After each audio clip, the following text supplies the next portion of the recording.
Olá, tudo bem? Vamos a mais um entendimento dos escritos bíblicos, entendimento da minha parte, entendimento do que eu estou buscando aprender. Aí é com você, aí é o que eu falo sempre, não acerte o seu com o meu. Se você estiver na mesma sintonia, seguimos juntos.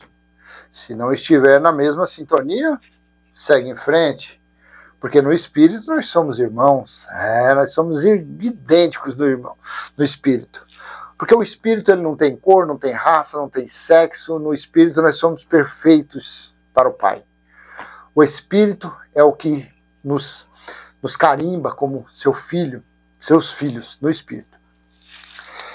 E eu fazendo a minha leitura, a gente se depara com situações que você se pergunta: será que Paulo ele não tinha o mesmo entendimento que nós temos hoje? Será que Paulo não tinha o livro de Eclesiastes? Será que o Paulo não tinha o livro de Isaías? Claro que tinha. Aí a gente pergunta, por que então que Paulo falava tantas coisas diferentes do nosso entendimento? Se é que você me entende. Diferente do nosso entendimento. Por que será? E esses entendimentos de Paulo, o que acontece? Surgiram esses milhares de religiões, esses milhares de denominações religiosas. Por quê? Por causa de Paulo. Por causa de Paulo, gente. É verdade, por causa de Paulo. O entendimento dele é um entendimento. Aí do outro lado, claro que vai ter pessoas que falam: então você está querendo que o seu entendimento é o verdadeiro de Paulo? Não, não é nada disso, mas eu quero ler aqui, e em cima disso eu quero perguntar para você, o que você acha disso daí? Por que Paulo não entendeu dessa forma? Quer ver? Deixa eu ler logo para poder já começar logo o balaio de gato começar a tremular. Em Romanos capítulo 11, versículo 13 e 14, está assim, no texto da Nova Almeida Atualizada. Romanos 13 e 14. Romanos 11, versículo 13 e 14. Dirijo-me a vocês, que são gentios, visto que eu sou apóstolo dos gentios, glorifico o meu ministério, para ver se de algum modo posso fazer com que os do meu povo fiquem com ciúmes e alguns deles se salvem. Veja a forma que Paulo disse. Quem era o povo dele? Paulo pertencia à tribo de Benjamim. Paulo era um israelita. E ele foi selecionado, ele foi escolhido para pregar o evangelho da incircuncisão. Evangelho significa as boas notícias do reino de Deus que estava por vir, estava próximo, aos gentios. Ele foi selecionado para isso. Mas o que pega nisso daqui, por que ele falou no versículo 14? Para ver se de algum modo posso fazer com que os do meu povo, ou seja, os da tribo de Benjamim, fiquem com ciúmes e alguns deles se salvem. Aí o que acontece? Com esse escrito, com essa fala, vem a teologia, vem os pregadores, vem as lideranças religiosas e aplicam uma situação, uma condicional para os fiéis. Eles devem fazer isso, devem fazer aquilo, não devem fazer isso, não devem fazer aquilo, devem cumprir isso, cumprir aquilo, não pode faltar nisso, porque senão não se salvarão. E assim segue.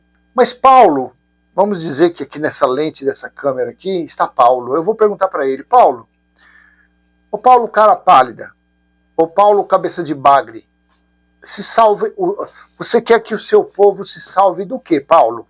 Me responda. Eu estou olhando ali, ó, a lente, eu estou gravando aqui, eu estou gravando com uma câmera, uma Canon SL3, e ela está ali, a lente dela está ali. Eu estou olhando ali e um dos olhinhos de Paulo é a lente ali. Eu estou perguntando para ele: Paulo, você quer que o seu povo aqui se salve de quê, Paulo? Você está pregando aos gentios, porque você recebeu uma recomendação, você recebeu uma ordenança do Cristo ressuscitado na estrada de Damasco, porque ele disse que agora, a partir daí, você iria ver o que é sofrer para falar dele. Correto, Paulo? Correto. Aí você está pregando para os gentios e, de uma certa maneira, você está aguardando que isso cause ciúmes no seu povo e que alguns apenas, e alguns deles se salvem. Mas e os outros que não se salvarem, Paulo? Vai acontecer o quê? Em Paulo responda. E os outros que não se salvarem? Vamos dizer que é 1 milhão do seu povo. Um exemplo da sua época. Estou respeitando aqui a sua época. E você quer que alguns desses se salvem. Vamos colocar 10%?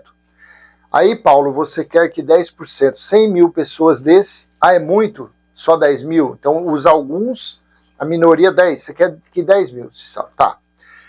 990 não se salvarão. Mas não se salvarão de quê, Paulo?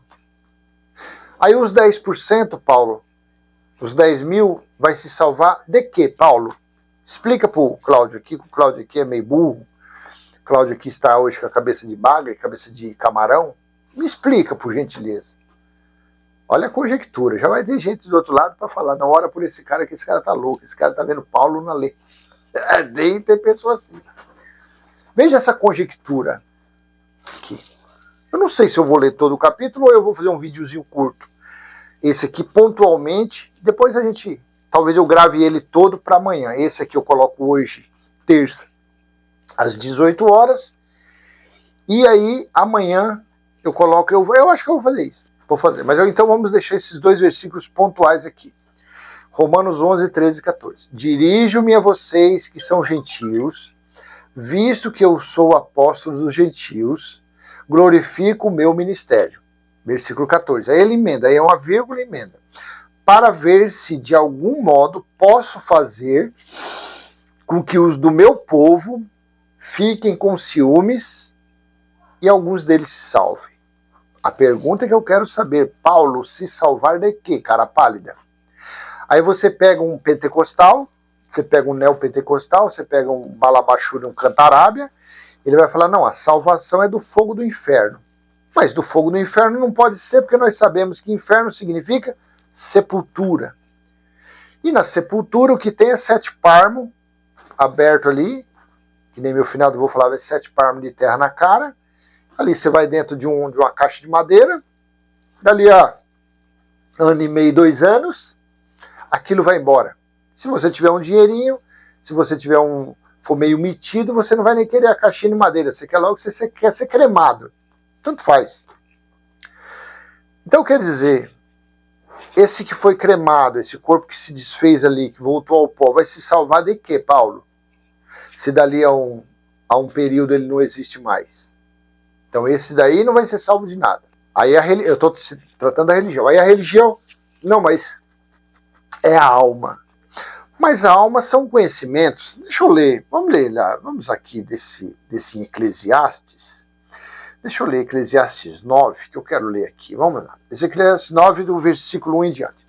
Tenho refletido sobre todas estas coisas para chegar à seguinte conclusão.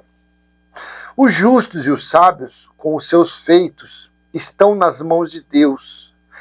E se é amor ou se é ódio que está à sua espera, isso ninguém sabe. Ninguém sabe o que vai acontecer.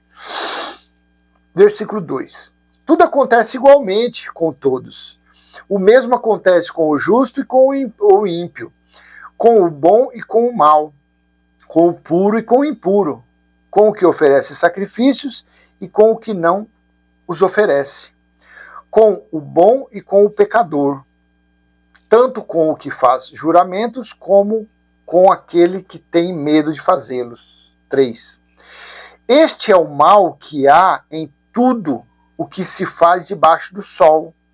A mesma coisa acontece com todos. Também o coração das pessoas está cheio de maldade, está cheio de loucura, enquanto elas vivem depois rumo aos mortos. Tanto faz, para o bom ou para o mal. 4. Para aquele que está entre os vivos, há esperança, porque mais vale um cão vivo do que um leão morto. Versículo 5. Porque os vivos sabem que vão morrer, mas os mortos não sabem nada, e nem têm nenhuma recompensa a receber, porque a memória deles já no esquecimento. Versículo 6. Amor, ódio, inveja, para eles já não existem mais. Eles estão afastados para sempre de tudo o que se faz debaixo do sol. Portanto, vai e coma com alegria o seu pão e beba com prazer o seu vinho, pois Deus já se agradou do que você fez. 8. Que as suas vestes sejam sempre brancas e que nunca falte óleo sobre a sua cabeça. Aproveite a vida com a mulher que você ama, todos os dias dessa vida fugaz, que Deus lhe deu debaixo do sol, porque esta é a parte que lhe cabe nesta vida pelo trabalho com que você se afadigou debaixo do sol. 10. Tudo que vier às suas mãos, faça-o conforme as suas forças. Porque na sepultura, que é para onde você vai, não há obra, nem projetos, nem conhecimento, nem sabedoria alguma. Aí quando você lê Isaías 42:5, assim diz Deus, o Senhor, que criou os céus e o estendeu, que formou a terra e tudo o que ela produz, que dá fôlego de vida ao povo, alma vivente, que dá fôlego de vida. Sem a alma, um corpo não tem vida, que nela está, e o espírito aos que andam nela. Aí você vai para Eclesiastes 12:7, e o pó volte à terra, de onde veio, e o espírito volte a Deus que o deu. Aí a pergunta que fica, Paulo, é: por que você quer que alguns se salvem? Se o corpo só tem vida por causa da alma. A alma, para onde o final da pessoa é a sepultura, lá não vai ter conhecimento, lá não vai ter frio, lá não vai ter calor, não vai ter desejo sexual, não tem nada. Não tem nada. A alma se acaba. Aquela alma, aqueles desejos, aqueles sentimentos ficam lá na sepultura, acabou. Aí, se for irmãos gêmeos, depois futuramente o irmão gêmeo, outro irmão gêmeo, também parte, acaba. Ele vai deitar do lado. A alma daquele irmão gêmeo primeiro se acabou e daquele segundo irmão gêmeo se acabará. Aí claro que você do outro lado você já está falando, não, mas aí você já está misturando Lé com Cré. A alma se salva, sim, são sentimentos, é a alma que é o que vai ser julgado. Tudo bem. Só que se a alma é o que vai ter julgado, a alma tem desejo de sexo. Porque é a alma que dá o desejo do sexo para o corpo carnal. Só vou pegar esse item. Aí Jesus falou o quê? Pegaram Jesus numa pegadinha, a mulher teve 5 maridos, 7. Aí os fariseus perguntou, Senhor, no reino, com qual dos maridos essa mulher vai ficar? Com o primeiro ou com o quinto, o sétimo, 10º? Jesus falou com nenhum, porque serão todos como anjos. Anjos não têm sexo. Aí eu te pergunto, como um checkmate, cara pálida, e o desejo do sexo que essa alma colocava naquele ser vivente enquanto ele vivia aqui? Se Jesus disse que serão como anjos e anjos não têm sexo, não têm desejo. E aí vai fazer o quê? A alma, então, essa parte Deus vai tirar, vamos fazer aqui um corte, tirar essa parte aqui do desejo sexual. A cada vez mais um cabeça de mago vai sendo pego nisso aí, né? Olha que coisa interessante, hein? O espírito não tem frio, não tem sede. Já a alma que estava naquele corpo vivente colocava a sensação de frio, de calor, né? Acaba o corpo, acaba a alma, porque a alma é o que dá vida ao corpo. Paulo, aí então sobrou o quê? Paulo, sobrou o quê mesmo? O espírito.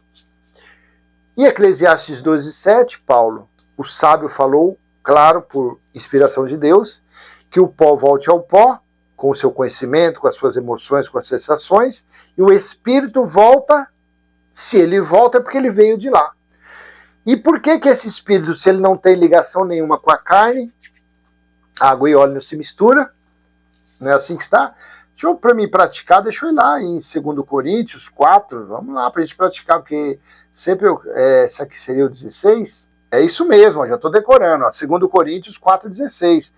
Por isso não desanimamos, pelo contrário, mesmo que o nosso ser exterior se desgaste, o nosso ser interior se renova dia a dia.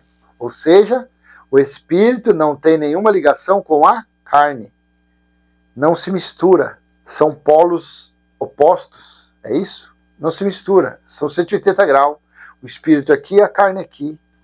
Então, Paulo, era salvação, claro que eu entendo, do meu modo humilde de entender, eu entendo da seguinte maneira, ele estava falando que pelo menos alguns deles se salvariam da grande tribulação, se salvariam do juízo.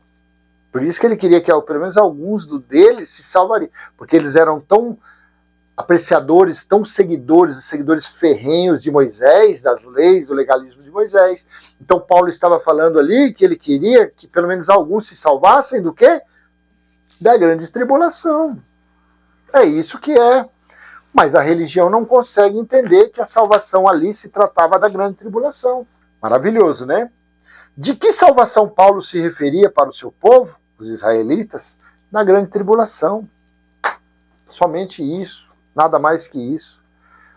Esses versículos estão no texto do enxerto, da Oliveira Brava. Eu ia fazer todo esse vídeo, mas aí eu achei por bem fazer só esses 2 versículos e você raciocinar, você colocar sua barba de molho. Quando você lê essa passagem que ele fala no versículo 14, né? Versículo 14. Para ver se de algum modo posso fazer com que os do meu povo fiquem com ciúmes e alguns deles se salvem. Então a salvação era da grande tribulação. Tá bom, meu irmão?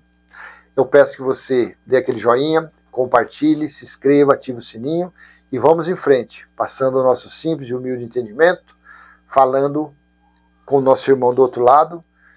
E humildemente eu te falo, esse entendimento é um entendimento muito, muito, muito superior da religião. Porque esse entendimento é um entendimento que está bem, muito avançado. Está um grau de... foi avançado e muito, que é o Evangelho Eterno.